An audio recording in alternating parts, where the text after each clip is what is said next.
bring my audio up a little bit on my mic. I was testing it on the previous stream and it seemed like it was too low. So hopefully this is a little bit better. Alrighty. So I just have an hour here to start reading on the file attributes chapter. See how far we can get. And then at 8 I'm gonna go try to get to sleep.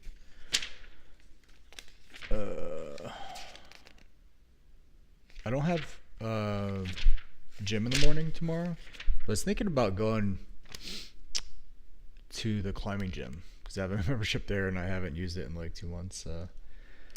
Might be fun just to get there a little bit early and do some climbing, some bouldering. Alright, so chapter 15, file attributes. What do I know about attributes going into this? Well, not much. I know like extended attributes are like metadata, like file type and stuff like that. And I know like Mac uses them pretty heavily. Like my Mac laptop, when I was using Mac OS, they use it for all kinds of things. Like they would put flags on the files if you downloaded them from like a web browser, so that when you launched like applications, they would be quarantined until you like specially approve them. So there's a lot of like attribute stuff in Mac OS. On Linux, I can't say I really have used them much, and that's extended attributes. File attributes, I would say, are things like stuff that we've already like discussed, like user, owner, the group, the owner, the group, permission bits, set UID, what else? Sticky bit. Trying to think what else. Timestamp data. Stuff like that. That's what I would consider attributes. Let's look at the chapter to see if I was right at all. Okay, yeah. Permissions, ownership, timestamps, yeah. Okay, I wasn't too far off.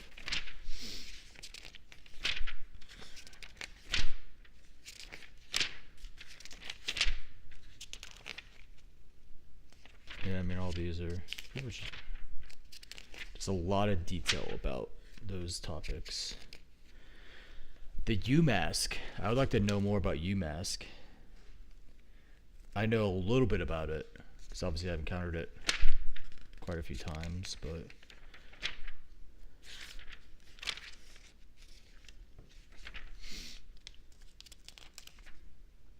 and then there's extended file attributes covered here as well.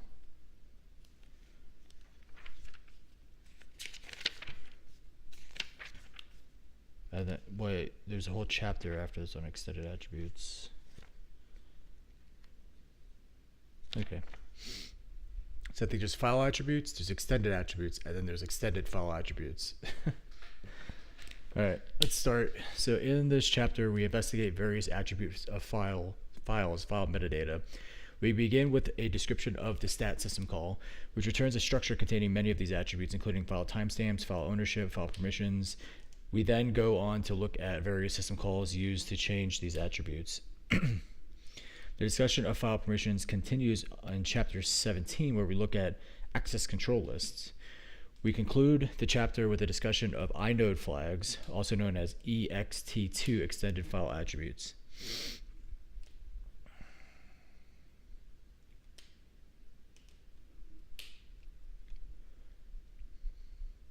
Which control various aspects of the treatment of files by the kernel. It's interesting. inode to me is a concept that transcends file systems, but then they say they're known as ext2 extended file attributes. So I'm curious if they're part of the inodes or if they're part of the file system. Retrieving file information stat. The stat, lstat, and fstat system calls retrieve information about a file, mostly drawn from the file inode. So you can stat a file path, writes the buff. Lstat, I don't know what the difference with that one is, and then fstat is of course giving it the file descriptor. Okay. Let's go to the next page here. These three system calls differ only in the way that the file is specified. Stat returns information about a named file. Lstat is similar to stat, except that if the name file is a symbolic link, symbolic link, information about the link itself is returned rather than the file to which the link points. And fstat returns information about a file referred to by an open file descriptor. The stat and lstat system calls don't require permissions on the file itself.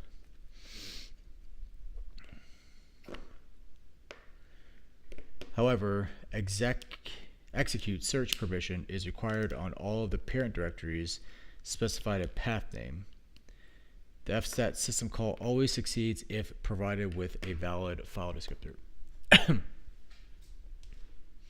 So if you were able to obtain a file descriptor by opening a file or directory or whatever, then yeah, you're going to be able to stat it successfully. All of these system calls return a stat structure in the buffer pointed to by statbuff. This structure has the following form: dev, ID of the device to which the file resides, inode, inode number of the file, mode, file type and permissions, nlink, number of hard links to the file, UID, user ID of, group ID, IDs of special. IDs for device special files are dev. Size, total file size in bytes. Block size, optimal block size for IO bytes. Blocks, number of 512 byte blocks allocated. A time, M time, C time. And I think there is a CR time now. If we do man stat, let's do man 2 stat. And then stat buff is not defined. Oh, is it defined here? No. But we can grab this stuff and say, hey, vim test.c, paste it in here, write it, and then we can go to definition on stat buff.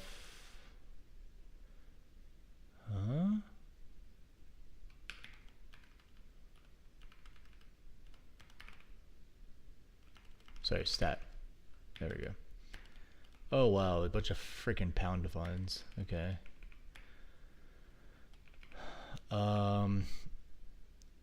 C time. So these are the time stamps.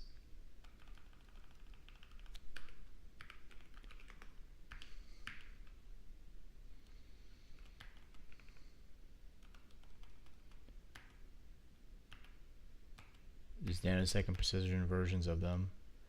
Is there no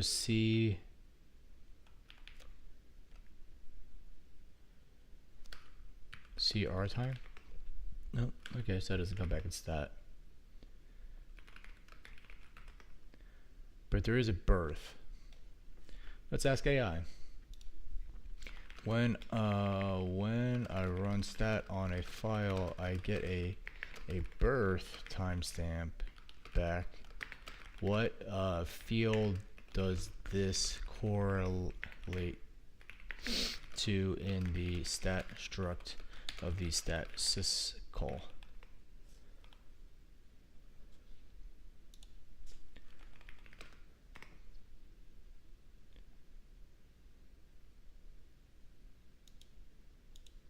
B time.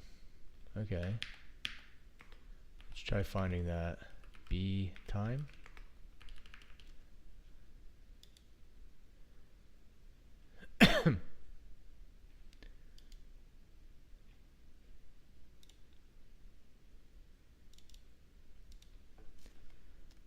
I don't see B time.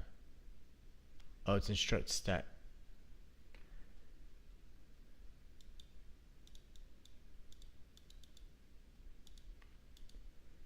Okay, man syscalls stat x.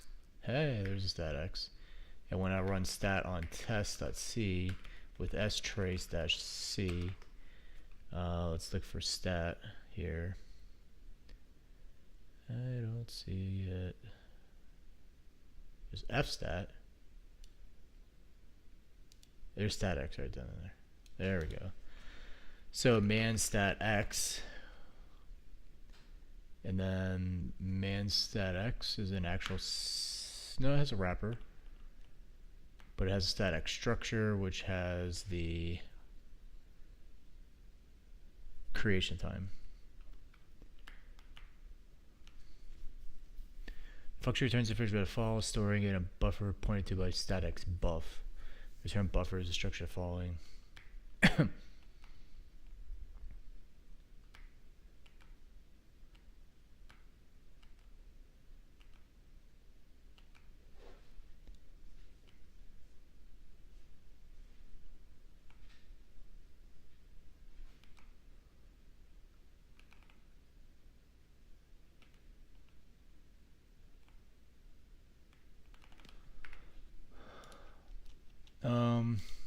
Explain what advantages stat x has over the regular stat call. What's this call?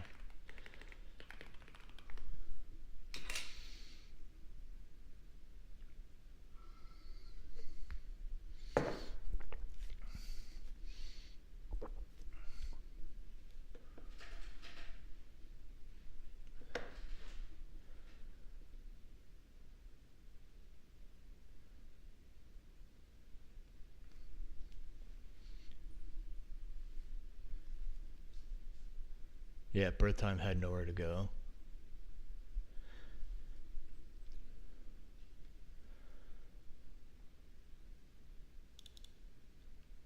STX mask.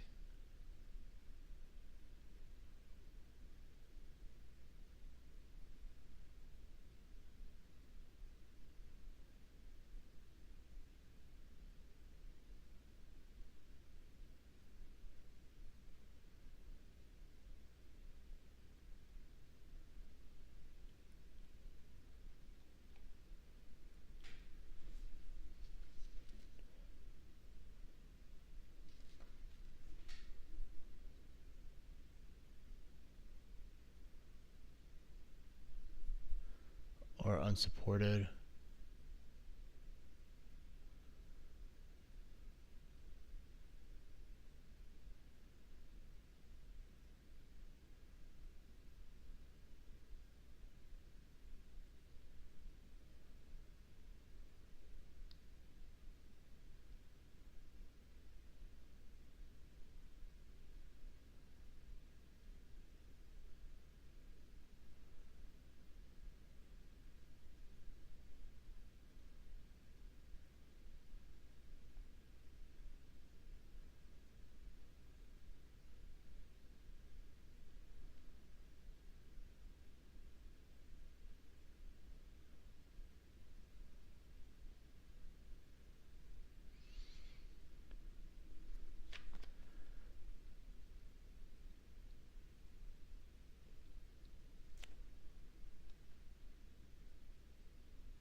Okay, that's enough of that.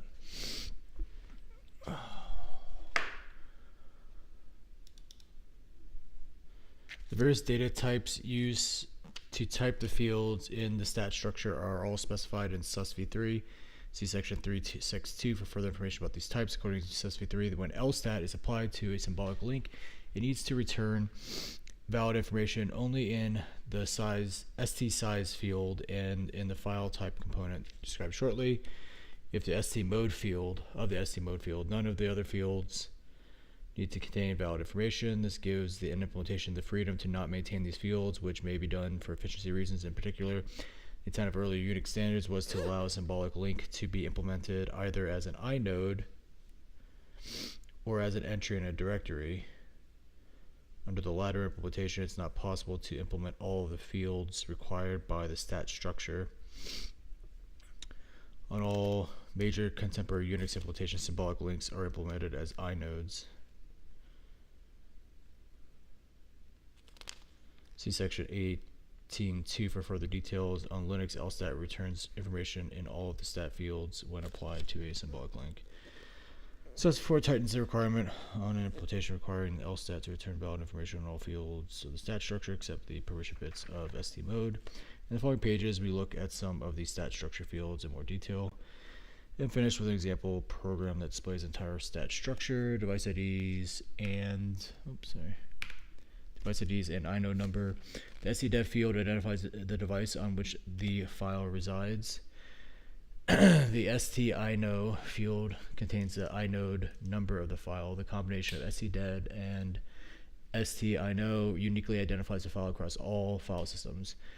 The dev-t type record records the major and minor IDs of the device. So we got dev-t, stdev, and dev-t-rdev.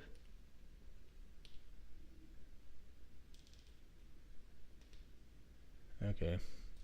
If this is the inode for a device, then the strdev field contains the major and minor IDs of the device. The major and minor IDs of dev-t value can be extracted using two macros, major and minor. The header field required to obtain the declarations of these two macros varies across Unix implementations. On Linux, they are exported by sysmacros.h. The size of the integer values returned by major and minor varies across Unix implementations. For portability, we always cast the return values to long when printing them. File ownership. The STUID and STGID fields identify respectively the owner, user ID, and group ID to which the file belongs. Link count. The STN link field is the number of hard links to the file. We describe links in detail in chapter 18. File type and permissions. The ST mode field is bitmask serving the dual purpose of identifying the file type and specifying the file permissions. The bits of the field are laid out as shown in figure 15.1. So the first 4 bits are for file type, and then we got another 3 bits, which are probably for set UID, set GID, and sticky bit, and then we got RWX for all 3, user, group, and owner, or other, sorry. The file type can be extracted from this field by ANDing with the constant SIFMT on Linux. 4 bits are used for the file type component of the ST mode field. However, because SSV3 makes no specification about how the file type is represented, this detail may vary across implementations. The resulting value can then be compared with a range of constants to determine the file type, like so. Because this is a common operation, standard macros are provided to simplify the above to the following.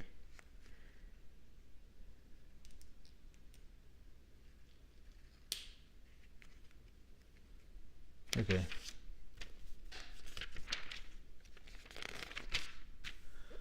The full set of file type macros defined in sysstat is shown in table 5.1. All of the file type macros in table 5.1 are specified in SysV3 and appear in Linux. Oops.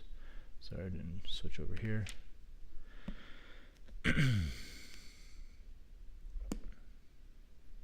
Some other Unix implementations define additional file types, e.g. sfdoor for door files on Solaris. The type siflink is returned only by calls to lstat, since calls to stat always follow symbolic links. Sorry, my phone's blowing up here. Need to...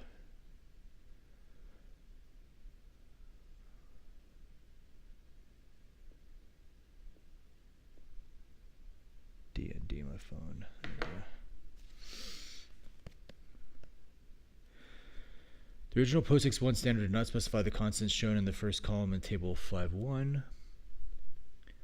Sorry, 15.1. Although most of them appeared on most Unix implementations, SysV3 requires these constants in order to obtain the definitions of ifsoc, issoc.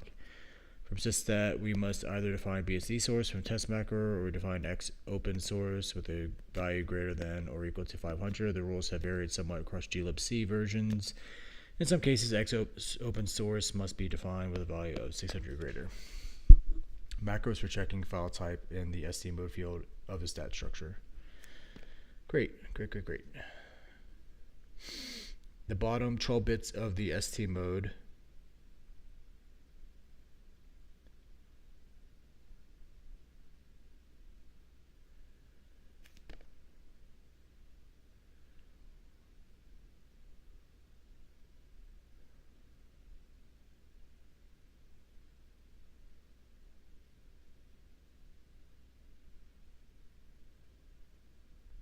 define the permissions for the file. We describe the file permission bits in section 15.4. For now, we simply note that the 9 least significant permission bits are read, write, and execute permissions for each of the categories owner, group, and other.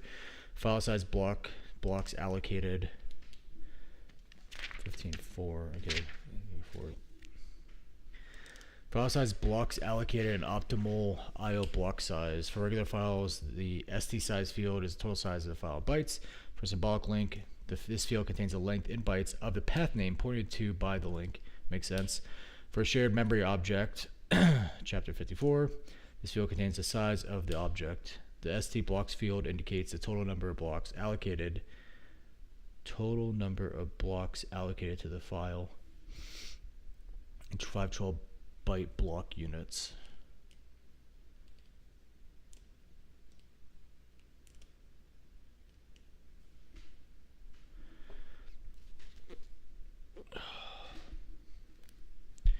This total includes space allocated to pointer blocks. See figure 14.2 on page 258. The choice of the 512 unit of measurement is historical. This is the smallest block size on any of the file systems that have been implemented under Unix.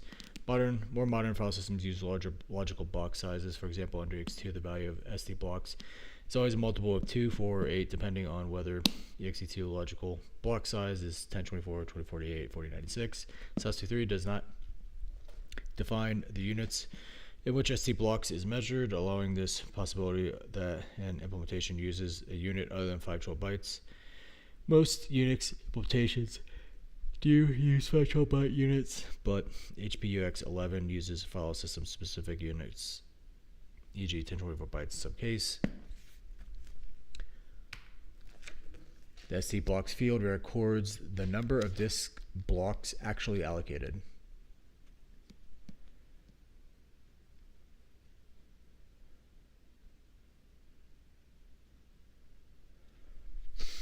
If the file contains holes, this would be smaller than might be expected from the corresponding number of bytes in the file. The disk usage command du-kf file displays the actual space allocated for the file in kilobytes. That is a figure calculated from the ST blocks value for the file rather than the ST size value.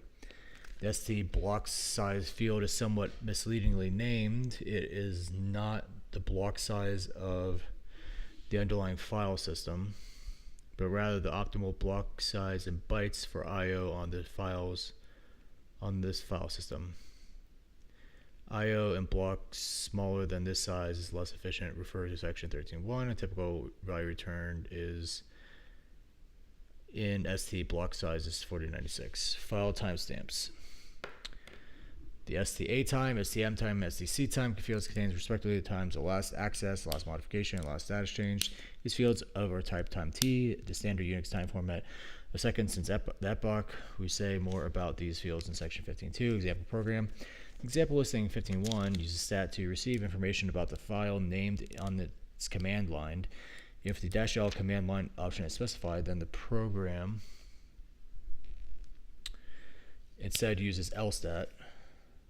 So it gets it for the symlink, so that we can retrieve information about a symbolic link instead of a file which it refers. The program prints all fields of the return stat structure. For explanation of why we cast the ST size and ST block fields to long, see section 5.10. The file perm stir function used by this program is shown in listing 15.4 on page 296. Here's an example of the use of the program. So just echo the string into APUE, change mod G plus S APUE. So we say group should have the sticky bit. What is that? No, set group ID. And then cat it out to see that it has the contents, and then we stat it. And we say, okay, it's a regular file. Device is 311. INO number is so and so. The mode is 102.644. Set GID was set. Number of hard links is 1. Ownership is 1,100. File size, optimal IO block size, 512 blocks allocated. 512 byte blocks allocated. 8. So that's 4K. Then the access, modification time, all that stuff. Here's the program, which isn't super important. File timestamps. The A time, M time, and C time fields of the stat structure contain file timestamps. These fields record respectively the times of the last file access, last file modification, and last file status change, i.e. the last change to the file's inode information. Timestamps are recorded in seconds since epoch. Most native Linux and Unix file systems support all of the timestamp fields, but some non-Unix file systems may not. Table 512 summarizes which of the timestamp fields, and in some cases the analogous fields in the parent directory, are changed by various system calls and library functions described in this book. In the heading of this table, A, M, C represent the AMC fields respectively. In most cases, the relevant timestamp is set to the current time by the system call. The exceptions are utime and similar calls, which can be used to explicitly set the last file access and modification times of arbitrary values. 2 arbitrary values. Okay, these are all the different functions and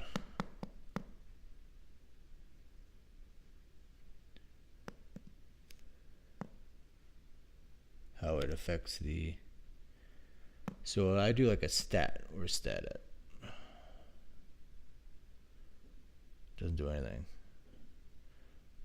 If I do an open, then it updates everything.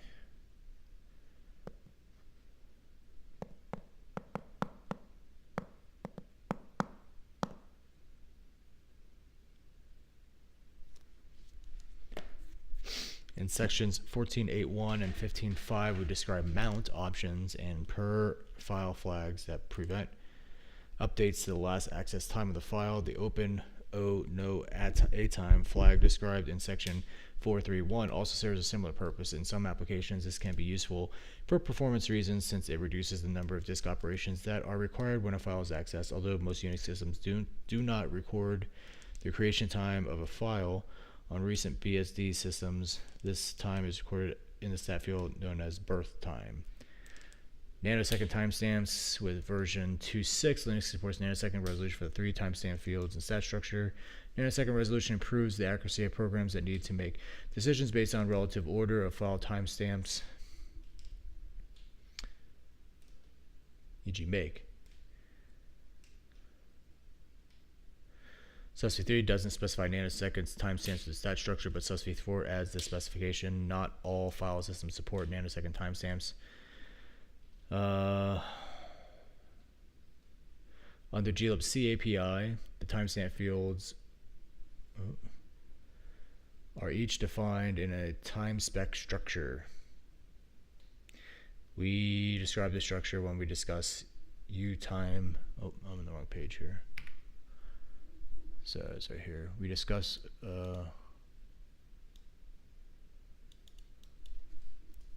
we describe the structure when we discuss U, time, and stat later in this section, which represents a time in seconds and nanosecond components. Suitable macro definitions make the seconds component of these structures visible using the traditional field names A-time, M-time, and C-time, the nanosecond components can be accessed using field names such as A-time, A-tim, TV, and sec. For the nanosecond component of the last... Sorry, there's a bug on my book.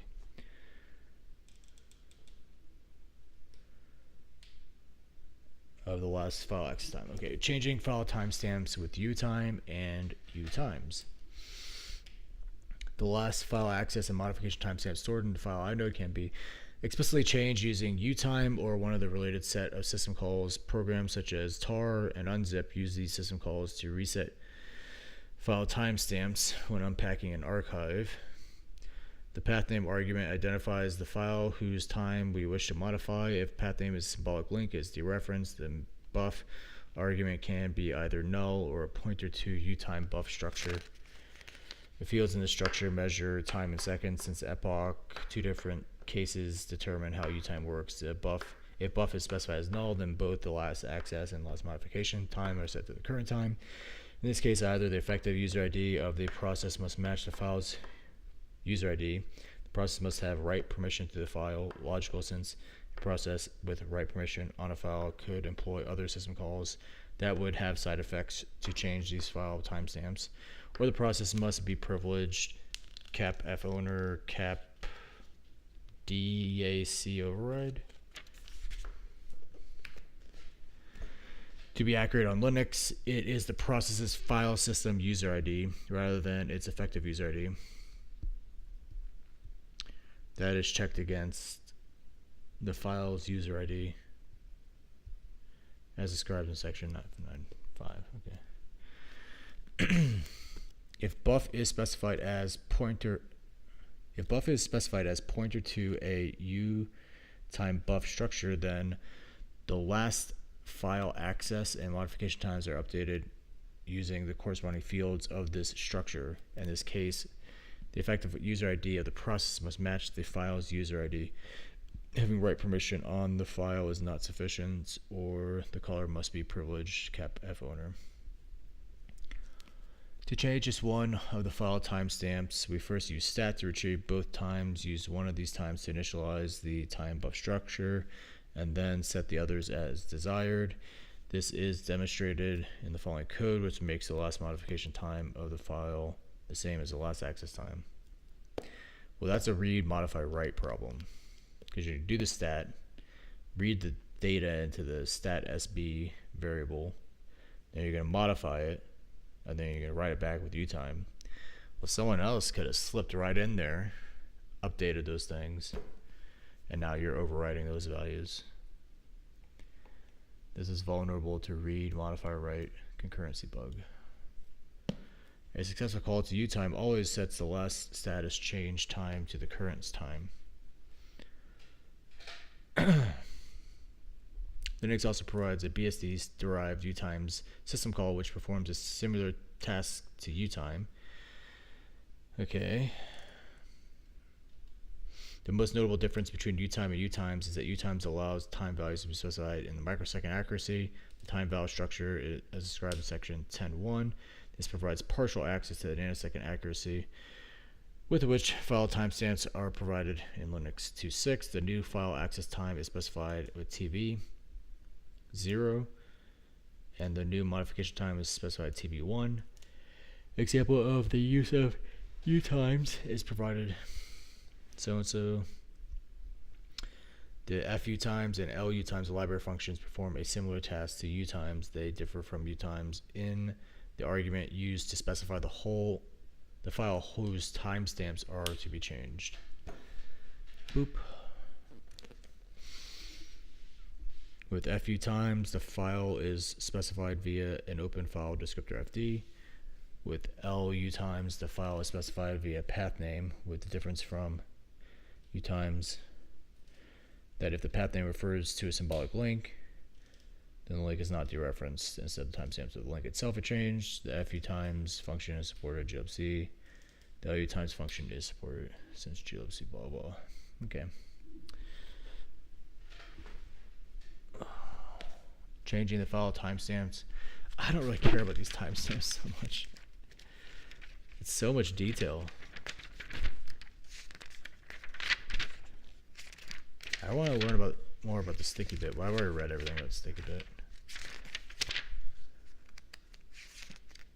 Sticky bit is page 300. We're on 289. About what pages ago, brother? I kind of skipped ahead and I looked at the index and read everything about sticky bits because I was bored. All right. Change. What time is it? 7:35. Let's power through this, man. Changing file timestamps with U time N sat and FU time NS. It's U time N S at timens at FU timens. Okay, whatever that that means. The U timens stat system call supported since so and the other one provide extended functionality for setting files last access and last modification timestamps. Among the advantages of these interfaces are the following. We can set timestamps with nanosecond precision, which improves on the microsecond precision provided for U times. It's possible to set the timestamps independently, i.e. one at a time. As shown earlier, to change just one timestamp using the older interface, we must first call stat to retrieve the value of the other timestamps and then specify the retrieved value along with the timestamps whose value we want to change. This could lead to a race condition if other processes performed in operation and updated the timestamp between these two steps. That's what I was just saying earlier. We can independently set either of the timestamps to the current time. To change just one timestamp to the current time with the older interfaces, we need to employ a call to stat to retrieve the setting of the timestamp whose value we wish to leave unchanged, and a call to get time of day to obtain the current time. These interfaces are not specified in SUSV 3 but are included in SUSV 4. The U time NS at system call updates the timestamps of the file specified by path name to the value specified in the array times. So this is the little library function. I don't think it's a syscall, right? No, it's a system call. Okay, these are all system calls. Okay. If times is specified as null, then actually I'm gonna go back to the prototype and just look at it again. So you give it the directory FD. Path name, and then a construct time spec times 2, so 2 element and then some flags. Okay. If times is specified as null, then both file timestamps are updated to the current time. If times is not null, then the new last access timestamp is specified in times 0 and the new last modified timestamp is specified in times 1. Each of the elements of the array times is a structure of the following form: struct timespec, nanosecond, seconds. The fields in the structure specify the time in seconds and nanoseconds since the epoch. To set one of the timestamps to the current time, we specify the special value utime now in the corresponding nanosecond field.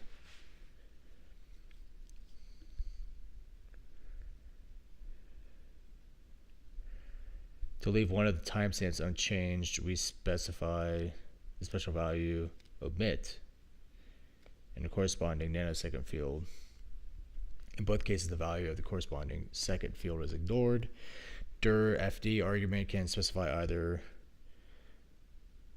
either specify at current working directory, in which case the path name argument is interpreted as for U times, or it can specify a file descriptor referring to a directory. The purpose of the latter choice is described in section 1811. The flags argument can't, well, I'm going to skip ahead to 1811. I don't like mysteries. So 1811, 1810, 1811, operating relative to a directory file descriptor. Okay. I guess it's support relative paths. Can you just say that? The flags argument can be either 0 or at symlink no follow, meaning that path name should not be dereferenced if it's a symbolic link, i.e. the timestamps of the symbolic link itself, should be changed. By contrast, utimes always dereferences symbolic links. The following code segment sets the last access time to the current time and leaves the last modification time unchanged. Bam.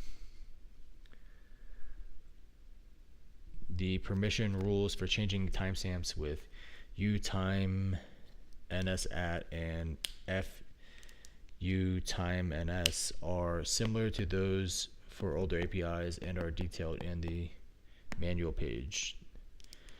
The library function updates the timestamps of the file referred to by the open file descriptor. The times argument and futime_ns is used in the same way as for so. Yay, file ownership. Past the timestamps. It's more than I ever wanted to know about timestamps. Each file has an associated user ID, UID, and group ID, GID. These IDs determine which user and group the file belongs to.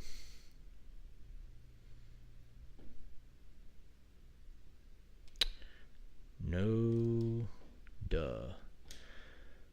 We look at the rules that determine the ownership of new files and describe the system calls used to change the file ownership. Ownership of new files. When a new file is created, its user ID is taken from the effective user ID of the process. The group ID of the new file may be taken from either the effective group ID of the process, equivalent to systemd default behavior, or the group ID of the parent directory, the BSD behavior. The latter possibly is useful for creating project directories in which all files belong to a particular group, and are accessible to the members of that group. Which of these two values is used as the new file's group ID is determined by various factors, including the type of the file system on which the file is created. We begin by describing the rules followed by ext2 and a few other file systems. To be accurate, on Linux, all uses of the terms effective user or group ID in this section should really be file system user or group ID.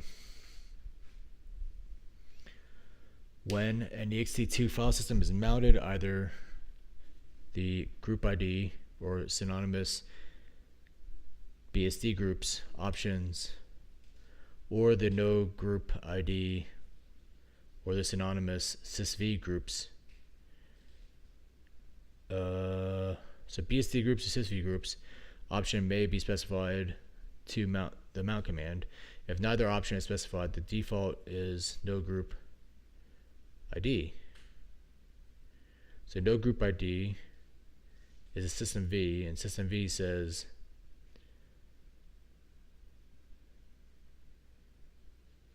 or it's taken from either the effective group of the process. Okay, that's what I'd expect.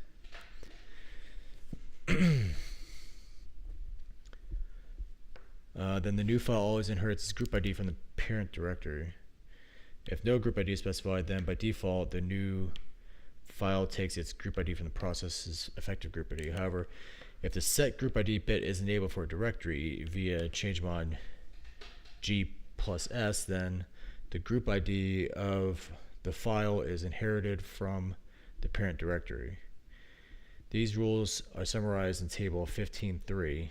In section 18.6, we'll see that when the set group ID bit is set on a directory, then it is also set on new subdirectories created within that directory. In this manner, the set group ID behavior described in the main text is propagated down through the entire directory tree. What? Rules determine the group ownership of a newly created file.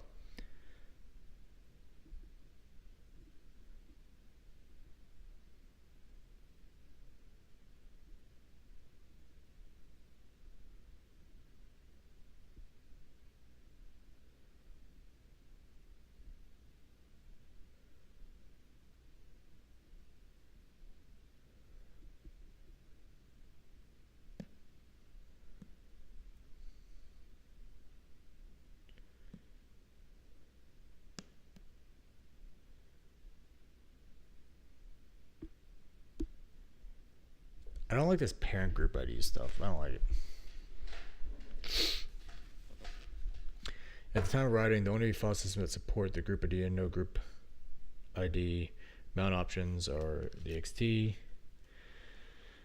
Other file systems follow the no group ID rules. Changing file ownership, chown, fchown, lchown. System calls change the owner, user ID, and group ID of the file. Boop.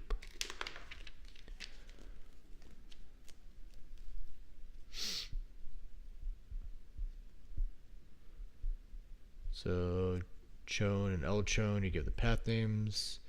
Fchown, you give the file descriptor. Then you just give the owner and group. Lchown probably doesn't follow symlinks.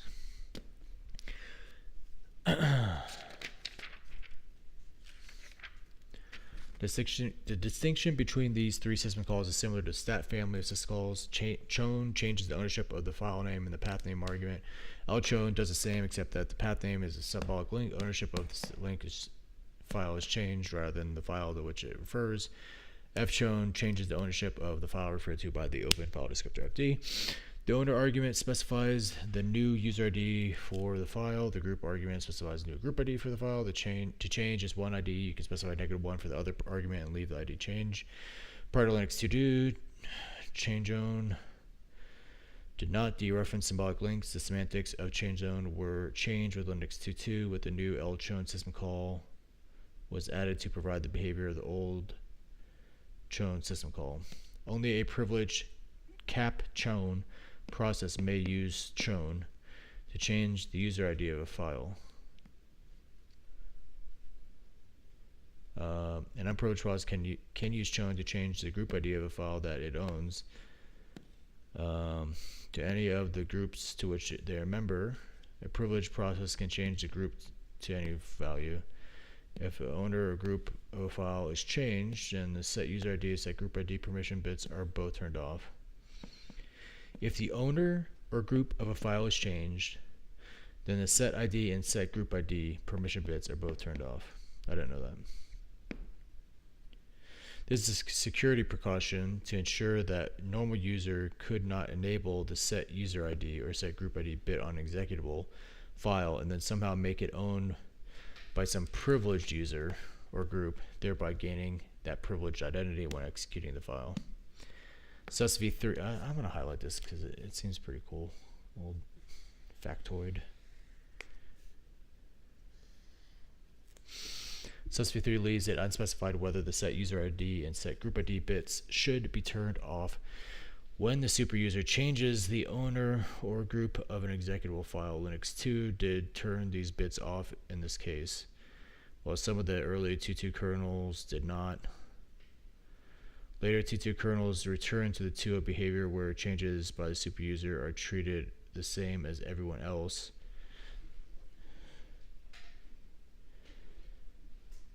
And this behavior is maintained in subsequent kernel versions.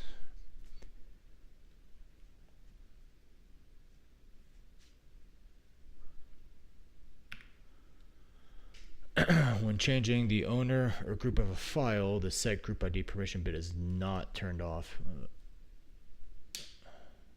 Sorry, I need to reread that. Alright, I'm almost done with this section. When changing the owner or group of a file, the set group ID permission bit is not turned off if the group execute permission bit is already off, or if we are changing the ownership of the directory. In both these cases, the set group ID bit is being used for a purpose other than the creation of a set group ID program, and therefore it is undesirable to turn the bits off. These other uses of the set group ID bit are as follows. If the group execute permission bit is off, then the set group ID permission bit is being used to enable mandatory file locking.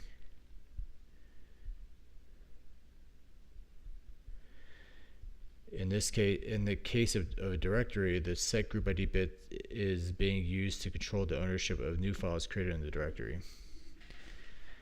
The use of chown is demonstrated in listing 15.2, a program that allows the user to change the owner and group of an arbitrary number of files specified as command line arguments. To convert user groups to name, so user and name group names into corresponding numeric IDs. Okay, whatever. File permissions.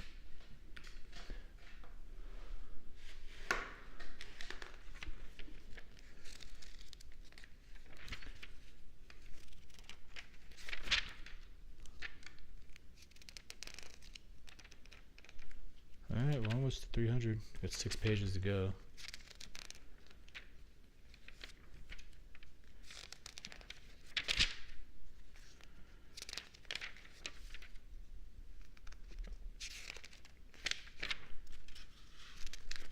Oh, lots of exercises for this chapter.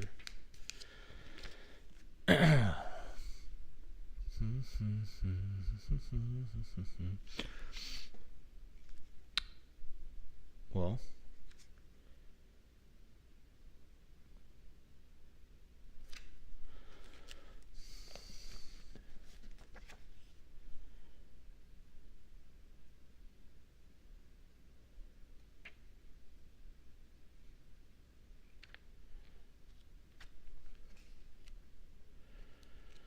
let's see.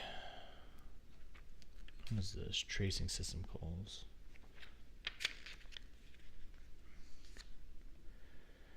So we're at 1400. 1400 divided by 5. 280. Yeah, we're over 20% done with the reading.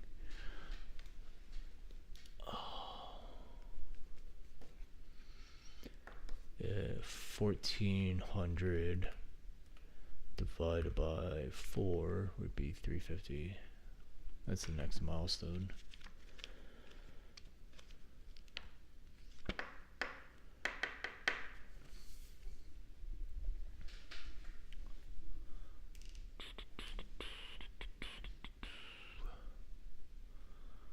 Alright, well, I don't really feel like continuing to read about file permissions. I mean, they do cover the sticky bit, which I appreciate. But most is very boring, and it's almost 8, and I'm getting tired, so I'm going to park that for the night.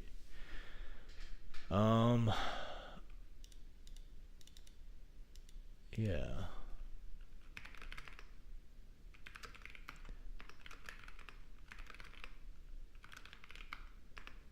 Cool. File attributes.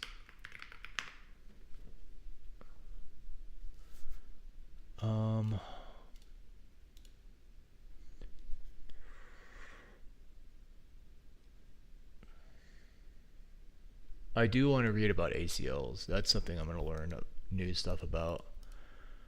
Because to be honest, I think they're stored in extended attributes, but I don't understand ACLs at all. I'm going to actually peek ahead a little bit to see what's going on there. So that's chapter 17.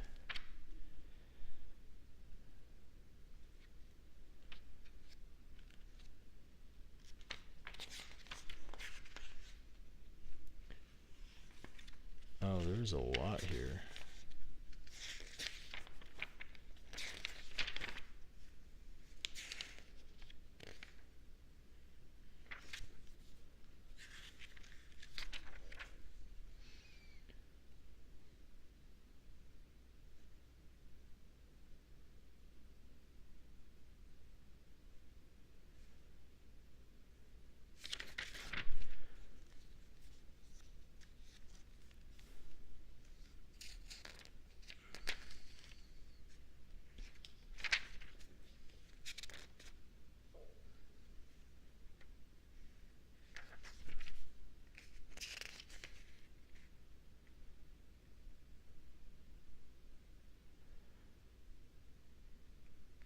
Yeah, I've never had to deal with ACLs before.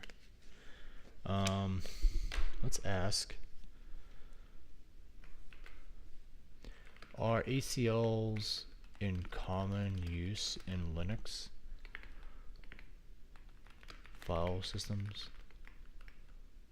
Or do most distros file systems just use regular file permissions?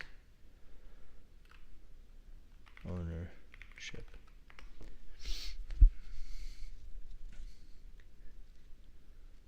POSIX ACLs are widely available and used in specific common scenarios rather than everywhere. Okay, that's why I don't have much experience with them.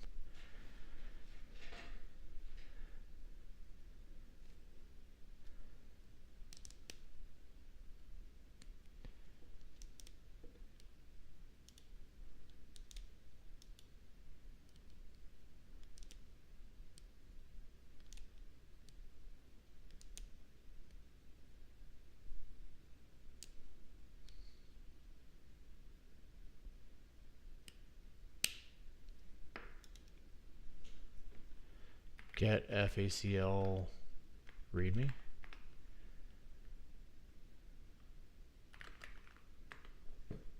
I mean, RWRR, you can tell that's from here.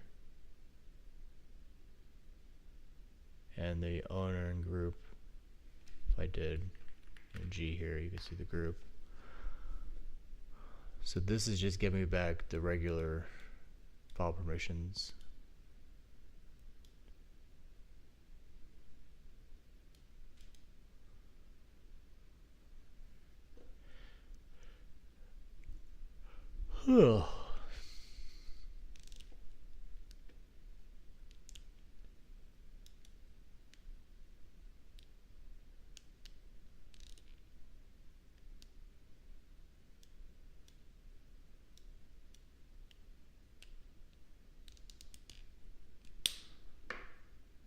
So if I look for mount grep ACL, will anything show up now?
ACLs are there when you need them, but not pushed. Use ACLs only when permission model doesn't. The permission model doesn't fit.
It's 8 o'clock. So tomorrow morning I'll be on. I don't think I have much going on tomorrow. So yeah, I'll be back on tomorrow to resume with all this file stuff. I mean, given that we got like what two and a half chapters read today, I think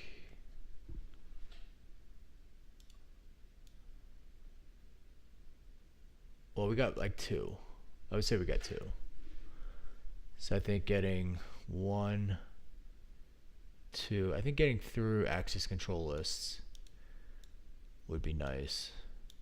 And since a lot of this stuff is going to be new information for me, I think I'll be eager to kind of get through it versus some of this stuff, which is just kind of like going over the basics over and over again.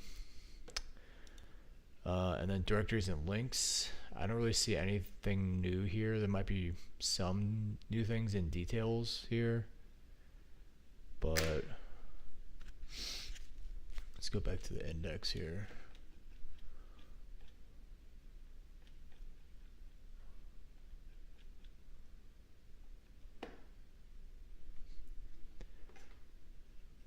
This one's a super short chapter, so I should be able to get that one done.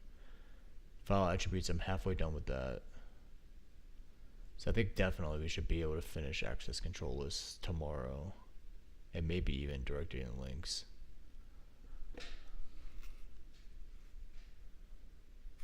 I mean, none of this is new stuff. I guess it's this thing I'm not really familiar with, the NFTW, specifically that function.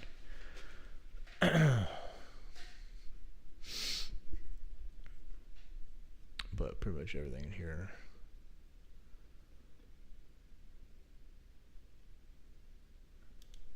Stuff that I've become quite familiar with.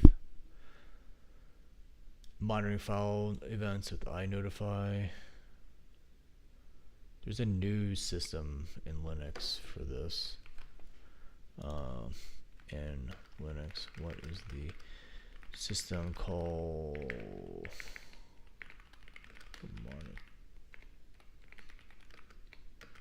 Files. There's some other type of. Isn't there some other name for it? FS Notified.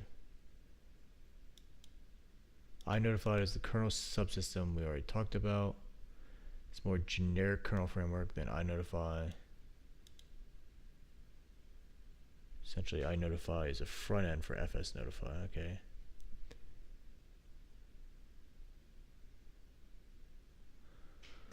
Okay.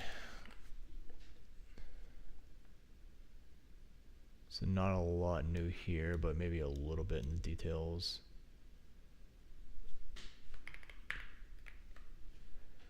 And then signals.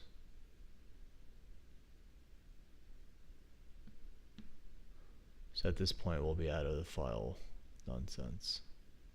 So the goal tomorrow, finish file attributes, extended attributes should be really quick. Access control lists should slow us down because they're new. They're relatively new to me. And then maybe if we have time, get into directories and links. This is all going to be a review, so maybe Thursday I get through the rest of this, monitoring file events, and then we get into something that's not file related, signals. A lot of the basics with signals I'm very familiar with, but devil's in the details. There's a lot on signals here. There's 3 chapters on signals.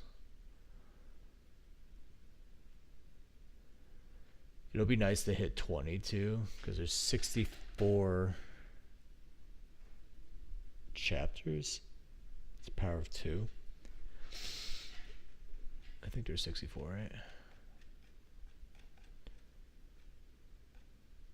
Yeah, pseudo terminals. So hitting 20 would be about a third of the way.